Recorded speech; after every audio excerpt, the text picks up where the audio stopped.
What's going on? We back. Everything stream. A little bit about NBA, and then wherever it goes from there. That's what I'm gonna do. I want to squeeze in. Give me 1 second. There we go. All right. All right. We online. I'll wait for the chat to pop up, and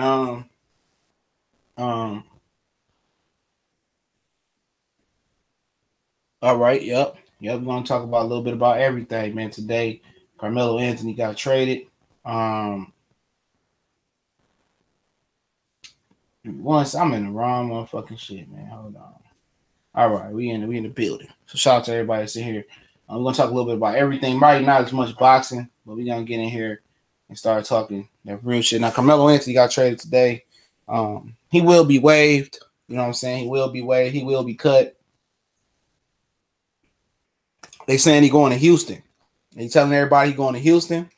So, if that's true, you're gonna have Carmelo Anthony, Chris Paul, James Harden. All right. Dennis Schroeder went to the Oklahoma City Thunder. Talk about that in a minute. All right. Carmelo going to Houston, is it the best fit? People say, well, Carmelo old, he can't run up and down the floor no more. But the thing, and how I look at it as far as a fit, and I know, and I believe if this doesn't work, and it may not work with Carmelo Anthony, I think Carmelo Anthony will be taking the Allen Iverson route. He gonna get blackballed out. He ain't gonna get blackballed out the league. Iverson done it to himself, all right? Iverson is probably my favorite ball player of all time. He's the guy that I call GOAT. That's my opinion. I think he's the greatest ball player I've ever seen, all right? What's going on, Aladdin Saddam? What's going on, Ronaldo Tool? He's the greatest ball player that I've ever seen, all right? That's my opinion right there, talking about Allen Iverson. I understand Michael Jordan is the best, but Iverson is my favorite to watch, all right? But him not wanting to change his mentality and change his game as he became older and lost his prime talent. If Carmelo Anthony don't work out here for Carmelo, unless he's willing to go overseas, he might as well just hang it up, dog. I mean, this Mike D'Antoni system has revitalized careers for. It gave Steve Nash a great career when Dallas dumped Steve Nash off and just decided to go with Dirk. It revitalized Tim Thomas' career. He wasn't doing jack shit. He ended up hitting a dog ass amount of threes and got some more money when he should have been retired. They got Joe Johnson a big contract, I believe, in Atlanta.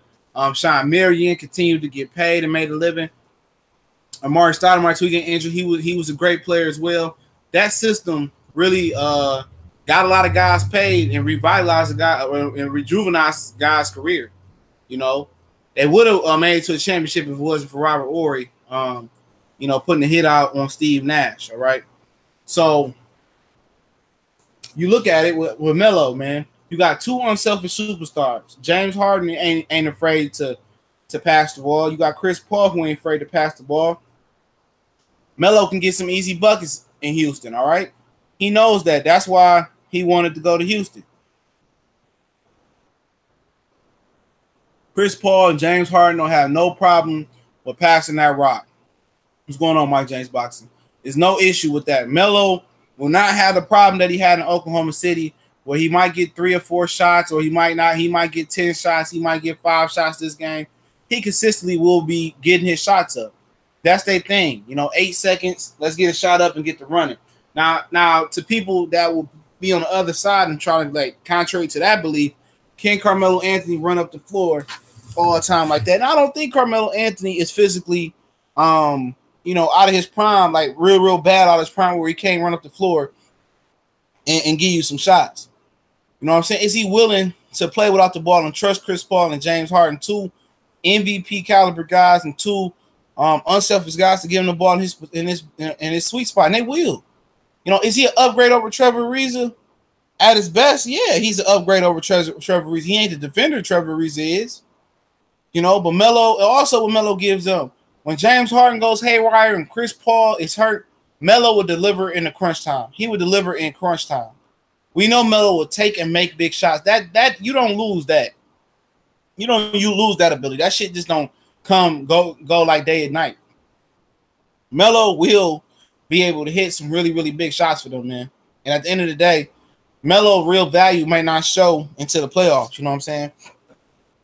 You know, seriously, his real value might not show into the playoffs. But I think it's a good fit. But I like to see him go to the Lakers. Yeah, I wouldn't be mad if he went to the Lakers. You know, do I want to see Carmelo win? Yes, I like Carmelo Anthony. I do. You know, but I think it's a good fit for him because he go with two unselfish superstars. They move the ball. He can spot up and shoot, or they can take Melo and post him up and use him as a stretch forward. That's the best. That's the best thing for Melo is to play in this system. You know, and when James Harden kind of disappeared and become a background singer, Melo can give you a good dog ass third or fourth quarter and bring you back. Okay. What about Portland for a year? Portland will be good for Carmelo Anthony. I thought Portland, he should have went to Portland last year with Damian Lillard and CJ McCollum. But I think he at the point where he want to win now, man. You know, the Detroit Pistons, you know, fucked up by not drafting him. He definitely would have won the championship, man. But Portland would have been a good fit last year. I thought New Orleans Pelicans could have been a good fit for him as well. But I think ultimately he want to win. Houston need a small forward. They need a good small forward now that Trevor Ariza took the bag. Why not Carmelo Anthony? You know, it's no surprise to me that he went to Oklahoma City Thunder and didn't thrive. All right, 1 second.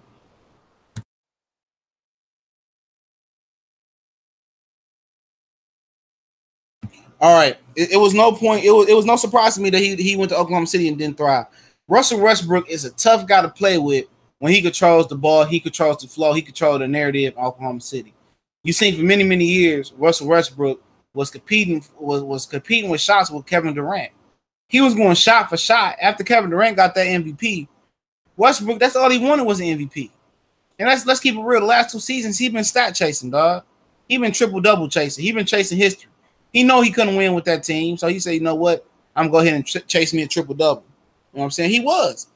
You know, and Billy Donovan, he not a strong enough head coach to be able to get Westbrook to calm down. Neither was Scott Brooks. Seriously. What's going on, Chris Robbins? What's up, Shaw Boy Zan?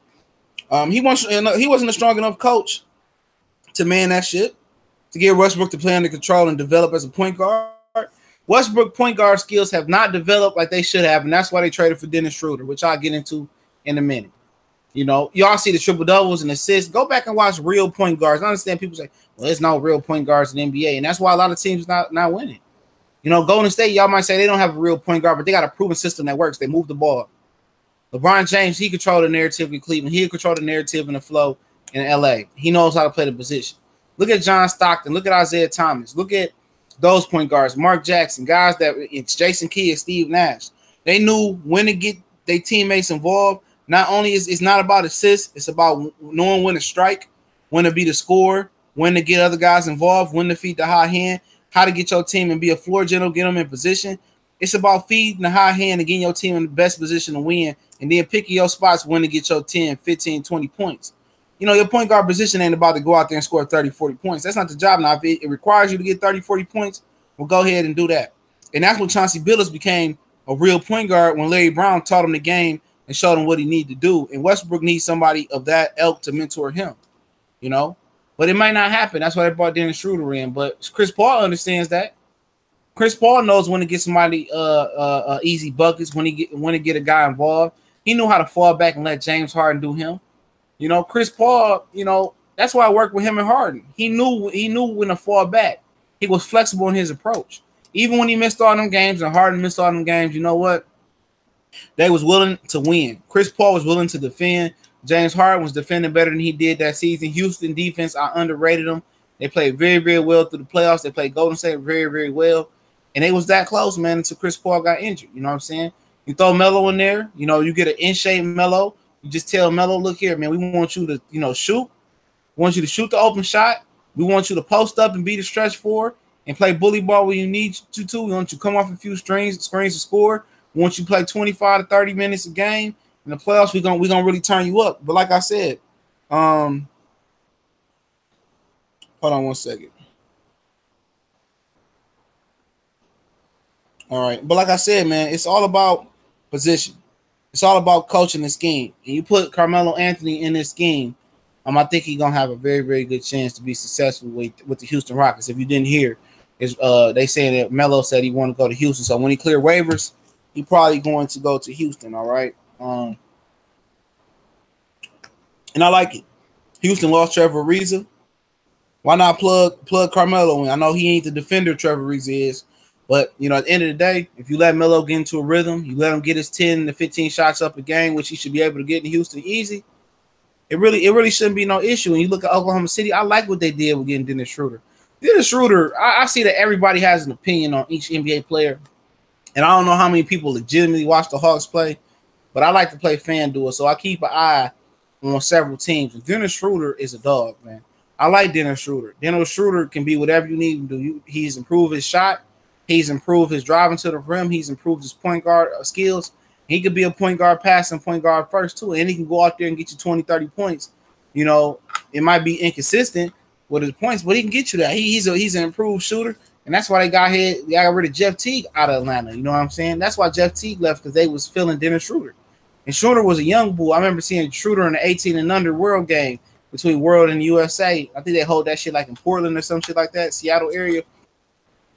He can play quick. He can handle the ball. I think it's good to take the ball out of Westbrook's hand a little bit and let Schroeder control the flow of the team. And I think it's going to be good for Nerlens Noel. I think it's going to be good for Steven Adams. I think it's going to be perfect for Paul George. And I think, you know, Westbrook still handle the ball every now and again.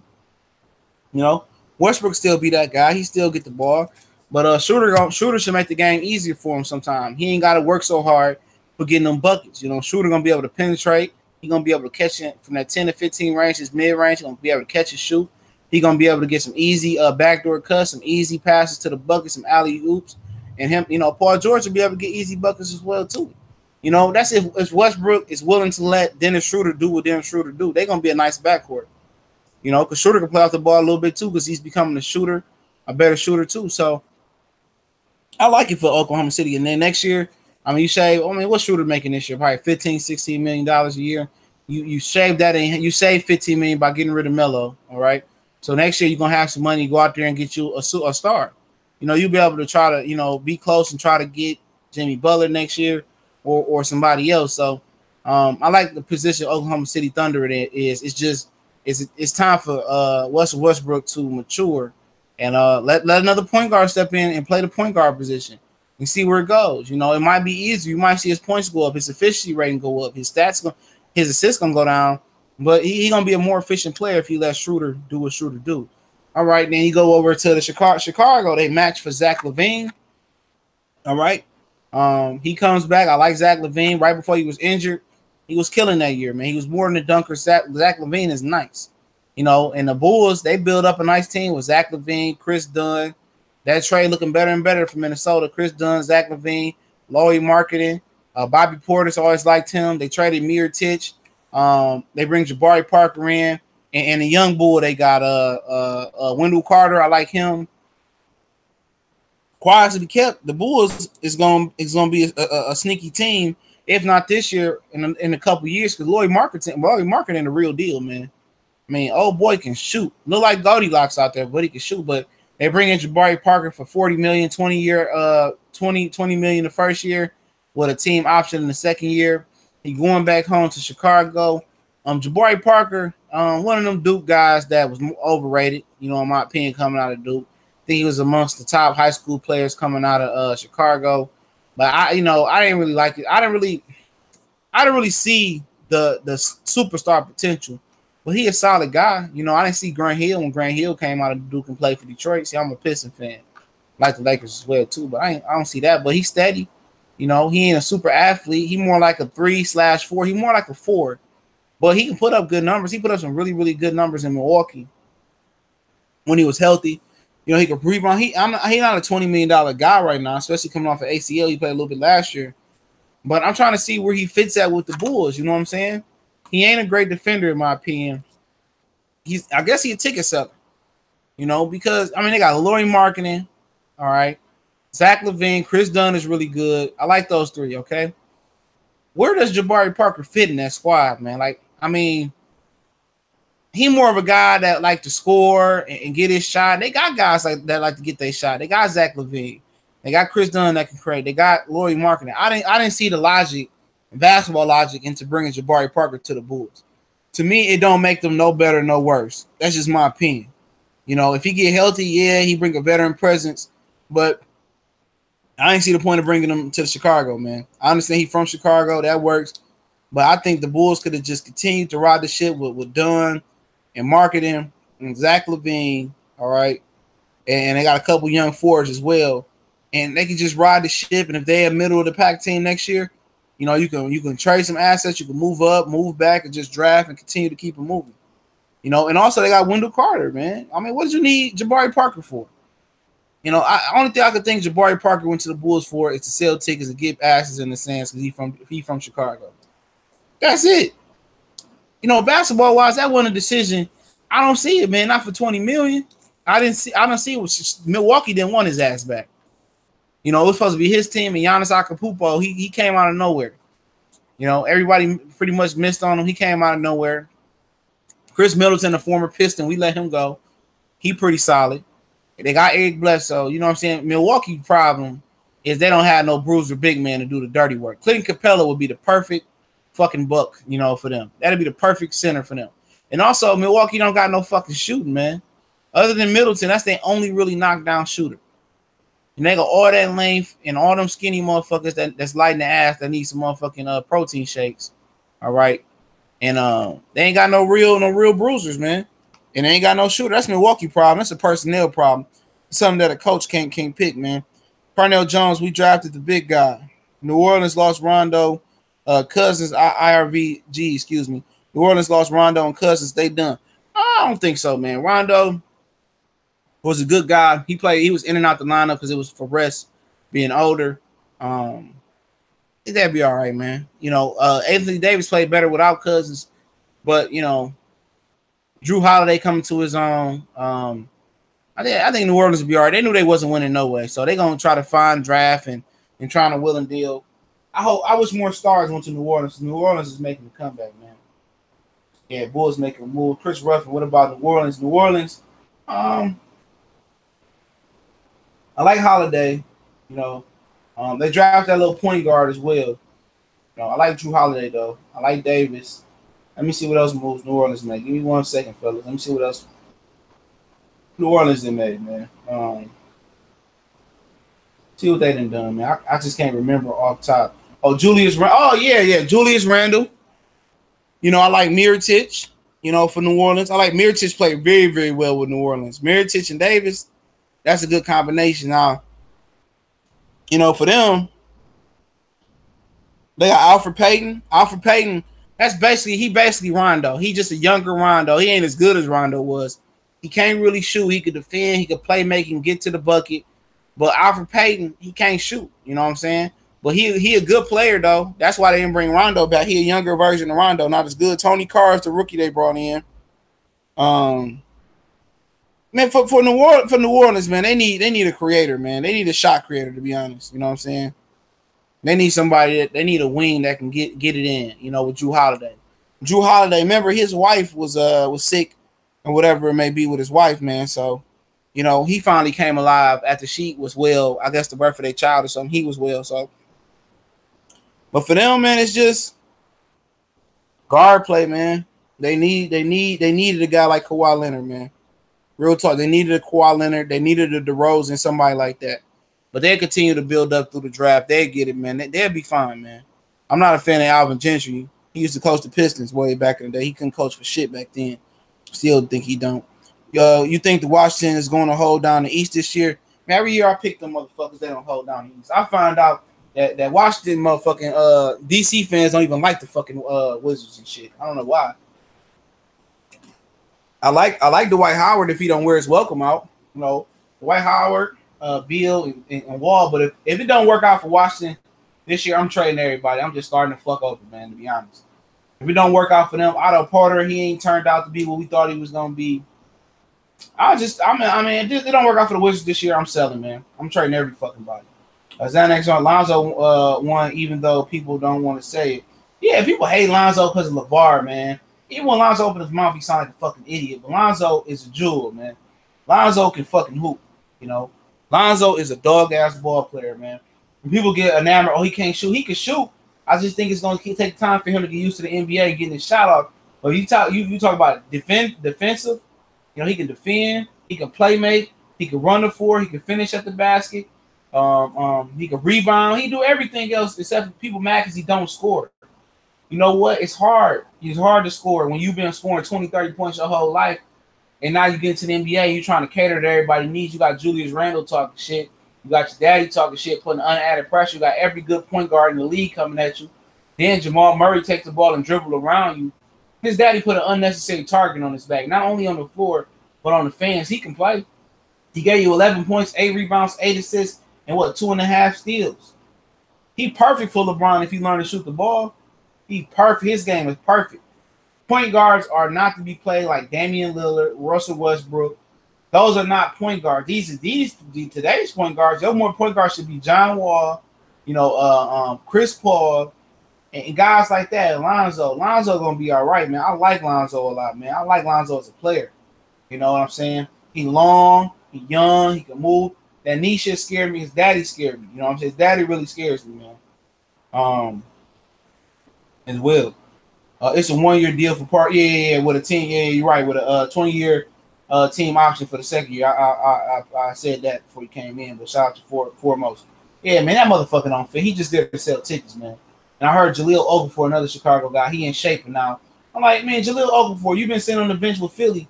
What you been doing? I know they blackballed you and did you like Northern Noel, but if you're a professional, keep yourself in shape. Especially as a big man with all the injuries you can be as a big man. Why is Jahlil Okafor out of shape, so out of shape that he couldn't even really play last year? You know what I'm saying? He in Brooklyn now, and he said, I'm finally in shape. You should have stayed in shape, especially for a guy that's not mobile like Jahlil Okafor, bro. You know, a guy that's big and don't really rebound. He's just more of a scorer guy, man. Jahlil Okafor fucking up, man. You know, he getting all depressed and shit being in Brooklyn. Brooklyn not a bad squad neither. With Spencer Dinwiddie, D'Angelo Russell, the Hollis Jefferson guy like him out of Arizona, he learned to shoot the rock. They got a solid team over there, man. You know what I'm saying? Julius Randle was low-key a big pickup. Dude is a walking double-double. Yeah, he gonna be a bench motherfucker, though. You know, unless they put Mirotic off the bench. But Mirotic nice, though. Even though Bobby Portis pieced him up and broke his face in. You know, fans from Chicago know about that. I mean, Bobby Portis wasn't trying to put paws on that boy, but Mirotic, he thought shit was sweet. You know what I'm saying? Bobby Portis had to break his face in. You know, for all the fans that didn't know what happened. That's why Portis was suspended last year, right? You know, so that's what's really going on in the NBA, man. Switch to the NFL real quick, man. Brooklyn needs a better coach ASAP. Yeah. They probably get a better coach when they get it started. You know, for real. But yeah, man, I was listening to just did a video. You know, a lot of motherfuckers is sensitive about that anthem shit. No matter how many times the player tell them, you know what, I'm protesting the social injustice that's being put on minorities. Oh, it's about the flag. You know, it's the same shit with that Joshua shit. You know what I'm saying? No matter how much you tell them and no matter how much you prove the facts and how much you prove, you know, what you standing for, or you say, look, caught him in a lie, or look, show them proof. Those same certain people, certain individuals want to still keep pointing to, oh, you disrespecting the flag, and I fought in the military and this and that. At the end of the day, if you can't get it through your mind, you want to play stupid. You know, a lot of them suburbanites and them people that's in that really ain't no middle class. It's either upper class or lower class. Most of the people that's in that upper class money bracket, you know, none of this shit really bothers them. You know what's going on with the social injustice, not only just to the black community, to what's happening to the Mexicans at the border and build the wall and the immigration and all the hate shit that's going around. You know, they push Make America Great Again. They push the patriotic shit, you know what I'm saying? And ain't nobody patriotic. You know what I'm saying? A lot of these motherfuckers don't even know the history behind America. You know what I'm saying? They don't know that they took over America and they schemed and pushed the real natives of Americas out. You know, they ain't know they purchased you know, states from France and they Louisiana purchased, and they didn't know they took, you know, Texas is really part of Mexico and all that. A lot of them don't know that. You know, they don't care to know that because they didn't teach that in the educational system. They want everything to be a lie. You know, you have to relearn everything that you once knew. Trust me. All this shit about church, marriage, bread and rings, you know, even the pettiest shit, you know what I'm saying? You know, even the simplest, pettiest traditions as Thanksgiving and Christmas and shit like that, relearn that and find a history on that. And I guarantee you, once you start digging for the truth about certain situations and certain traditions they got going on, and these fake traditions in America and the world, it's gonna blow your mind. You're gonna want to continue to dig deeper and deeper. Okay, really can't get in where I want to get in on that. All right, but like I said, Jarrell Casey, he's a defensive tackle, Pro Bowl, I think All Pro last year, said that he gonna fucking take the fine. He's still gonna knee out in that bitch. And the new NFL policy, national anthem policy, is either you stand for the anthem or you stand in the locker room. You know what? And the thing about it is, instead of getting the players together and saying, like, look there, it's square biz, man. This was the NBA did. The NBA got the players together and say, it's square biz, man. It's business. We just want y'all to stand up. It's business. We got sponsors. We're wearing patches on our shit this year and sponsoring. We just want y'all to stand up, lock arms, find some way to protest. And if you find out, man, especially if you're not a street nigga, 100% street nigga, man, or a street dude, let me rephrase that. All right. And if you're a working dude, you realize that you can't be a buck all the time. If you ever been a supervisor, team leader, it's all about how you come at people, how you approach people. One guy could come at Timmy and be like, yo, Timmy, I'm motherfucking need you to move these fucking racks right now with your high-low. Move that shit, man.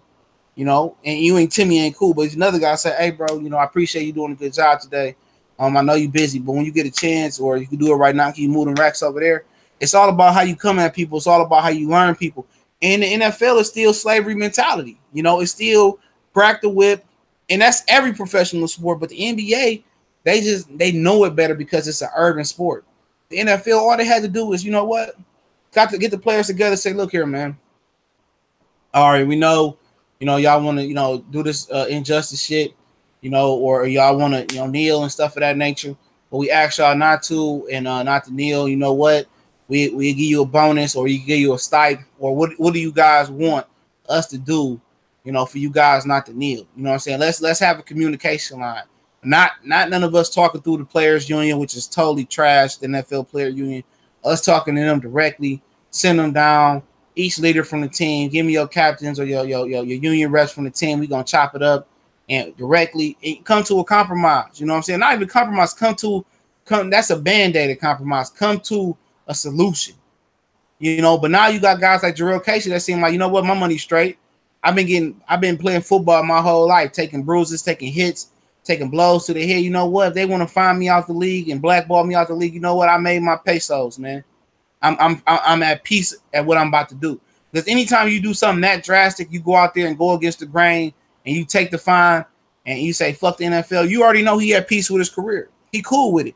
He didn't did what he wanted to do. He graduated from USC, which is a beautiful campus. He played at Tennessee. He probably got to a second or third contract.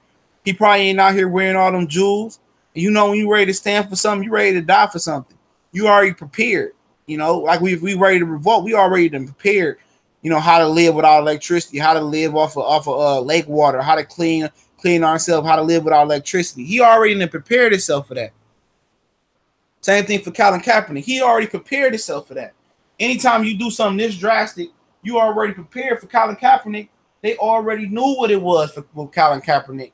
Trust me, they have been fucking with Colin Kaepernick for a while. They had a deal. The NFL had a deal with Bowles. They told Kaepernick he couldn't wear Beats by Dre's.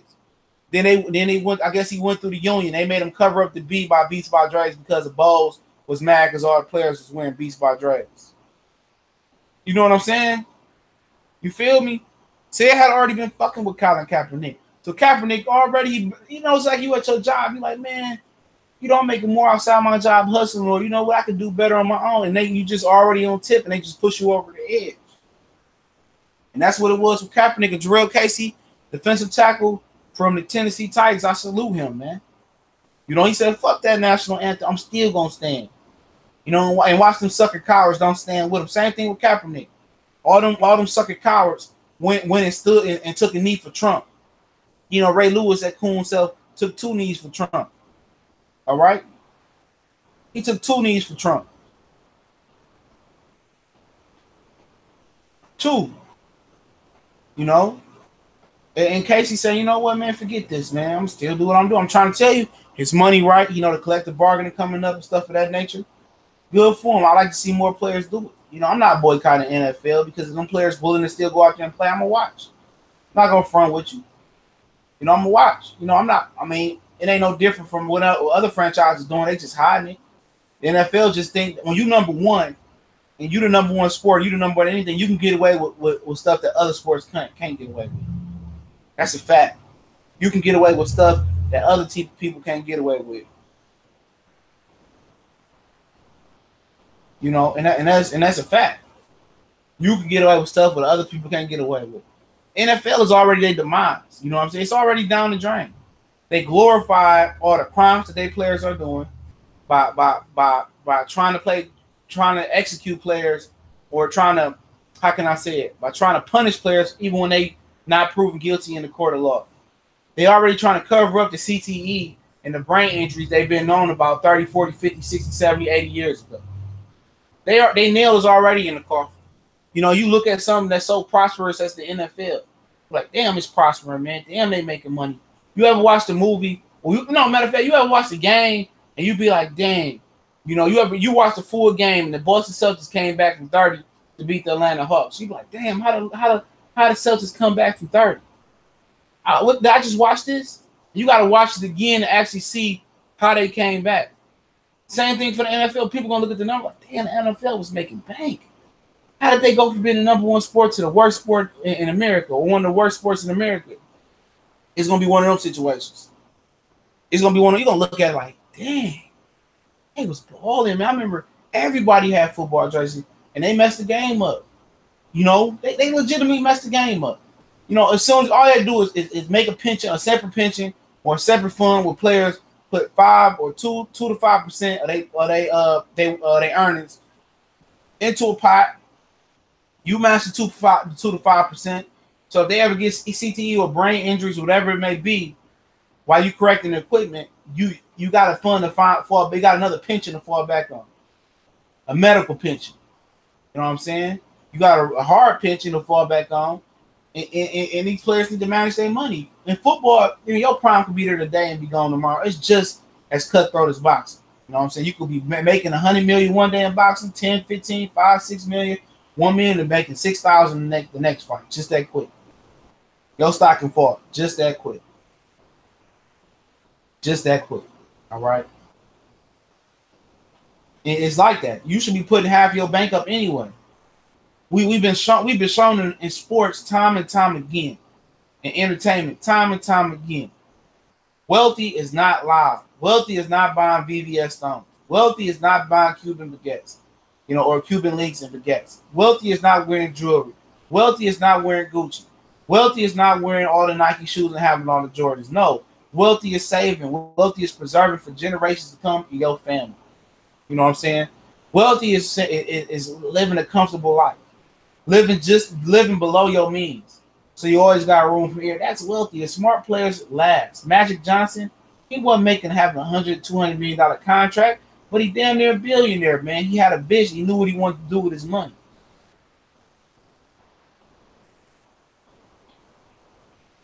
You know, he knew what he wanted to do with his money, man. He said, "What up, though, CJ, bro? If you see casual boxing in person, please slap his phone."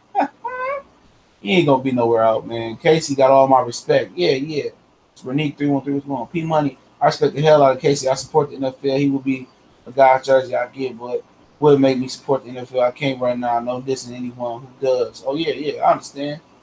You know, but just make sure you realize that the other fucking organizations doing the same thing. It's no different. The NBA just knew how to come at their players. They know all their players is black. Ain't no white superstars. Ain't no Tom Brady, Aaron Rodgers, no shit like that. They don't exist. You know, they don't exist in the NBA world. So the NBA have sponsorships. All them dudes don't care about what's these white collar guys don't care about it. The Bob Arams, your Eddie Hearns, even your Floyd Mayweathers, even in the NBA, none of them care about that shit. They don't care about what's going on to black people in the community. Just as long as they got Day, Rondo, John Doe, LeBron to hoop for their ass and make money and bust their ass and make money, man. That's what it is. That's I hate to say it, though. I hate to say it that way, but that's exactly what it is. They don't care. But the thing about it is, Jarrell Casey a real one, though, man. He a real one. You know, if it was some, for me, even without this anthem shit, man. Even without this anthem shit, all right. NFL going down, bro. It's going down. Even without the anthem, take the anthem and the shit out of it. Take it out of it. You can't hit nobody no more. You can't touch nobody no more. You can't jam guys past five yards no more. You know, they got the CTE thing, concussion thing that ain't covered up. Even if you watch or don't watch, however you feel, I can't change your train of thought. Wouldn't try to. Even however you feel, this is the last good years of the NFL, bro. Trust me. It's over with, man. The demise is already falling. It's already going down the drain. It's over with. They know it, we know it, you know it, everybody knows it. Even without the anthem thing, that's a cover. I'm gonna say it's a cover up. It's a mask. It's masking you from the real issues. It's masking you from the massive lawsuits they get. You know what I'm saying? For all the shit they covered up. You know what I'm saying? How they treating their players. A lot of people ain't gonna let their kids play this shit. I see more black kids with baseball jerseys and baseball gloves than I've seen in my life, man. Make sure I hit that like button. Seriously, man. I see more black kids when I go to the grocery store and go out. You know, I see more black kids boxing. I see more black kids doing martial arts. I see more black kids with baseball gloves and jerseys on, and that's the route to go. Get your kids in baseball, man. Get your kids in soccer. Get that real easy money. You know what I'm saying? Put your kids in swimming. Do something different. You know what I'm saying? Because the NFL, it ain't for long. The NBA, it's a long shot. It's 12 people per team, 30-some teams. The chances of your kids making the NFL, even if he trained as hard as he can, NBA, even if he trained as hard as he can, it's slim to none. The NFL, it got a wider margin. 53 people on the roster, plus probably 12 practice squad spots. You got a chance of getting in. NBA is slim to fucking none, man. The chance of your kid being an NBA star is slim to none. Going out there playing tennis, it ain't too many black kids playing tennis. It's a lane for them. Going out there, give your kids something different. Even if they don't want to do, I did it all. Tennis, golf, you know, all that. Try something else with your kids. Try investing in your kids and do something different. Don't have the same cycle. NBA, hooping, football. Get in. They don't want the black community in baseball, man. They don't even want the Dominicans in baseball. They don't want the Puerto Ricans in baseball. They wanted to be the good old boy sport, all right? They wanted to be the good old boy sport. Get your kids into try baseball. Your kid can hit a baseball. He ain't got to be able to throw, catch, nothing else. If you can get your kid to hit a baseball, so we get your kid to throw. Get your kid to catch. It's money out there, man. I got a homie that got his mans. He graduated from high school and got like a $10 million contract in the farm system with the Detroit Tigers, man. Easy money. Get your kid to play soccer. You know what I'm saying? Even though it ain't a popular sport, go against the grain. Your kid might dominate that boy because it ain't too many like him. You know what I'm saying? Same thing. Everybody want their kids to be a sports star. Push your kids to try to make them to be a doctor. You know, try to make them to be the best, whatever, something different. You know, don't keep pushing your kids towards the same fucking narrative. You know, introduce them to something different. It takes money to make money, man.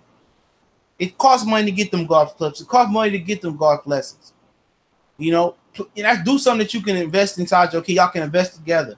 Y'all can learn together. Try something different, my people. I ain't speaking of black, white, all of them, man. All of them. Try something different. You know?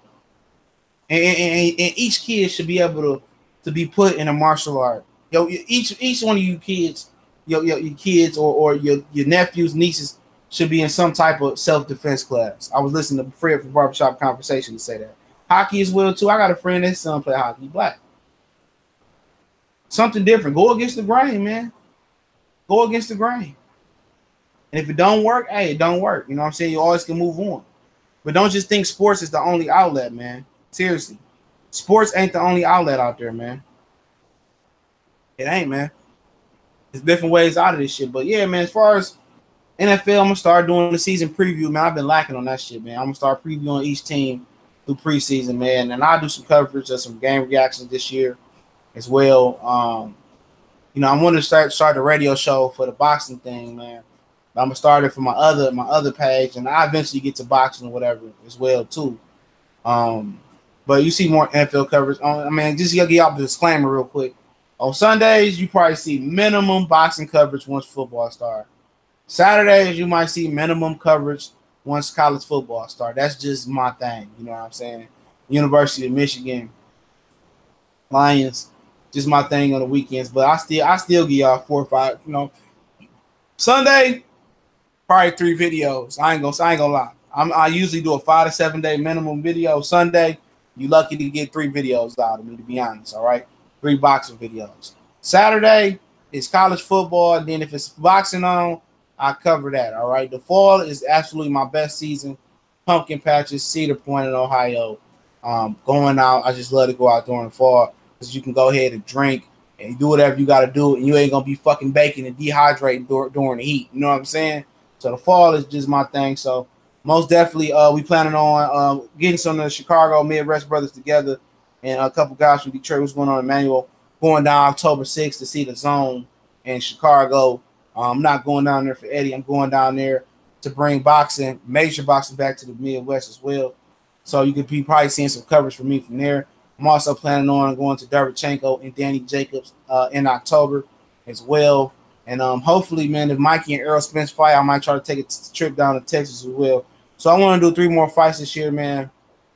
All right. So I appreciate everybody that donate. All your money is definitely going to good needs. You know, the website, the logos and stuff I'm working on, already done. This logo's my career. I'm keeping it as a secondary logo. Working on shirts, so I'll be giving shirts to everybody that donated as well, and hats and stuff that they're sending people stuff as well. Also, like I said, the radio show coming. Hopefully I can start it up sooner than later, but it's probably going to be on the back burner till probably the end of the football season, after football season. So I got a lot of different things coming. Just I'm not going to use YouTube as my primary platform, all right? I'm going to create a website. I created a website for somebody else, Classic Sports TV.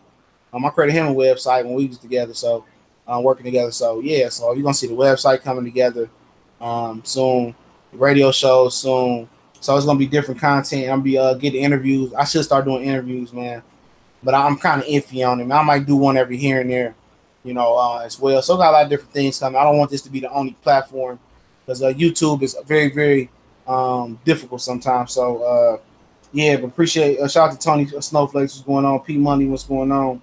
He said construction as well as opiates are hurting. I appreciate P Money for the super chat, bro. Keep doing your thing. Oh yeah, for sure. Opiates are hurting the construction industry big time. It's easy money right now. Yeah, opiates a motherfucker, man. That shit is addictive, man. That shit under 100K still ain't bad for a swing. All right, hold on.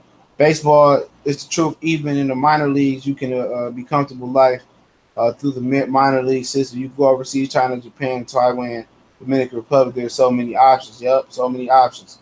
Michael Swint said, I played college baseball at the D1 level. Scouts would always say the only expected first-round picks to make it. Everyone else is just extra, and there are 40 rounds of the draft. Yep.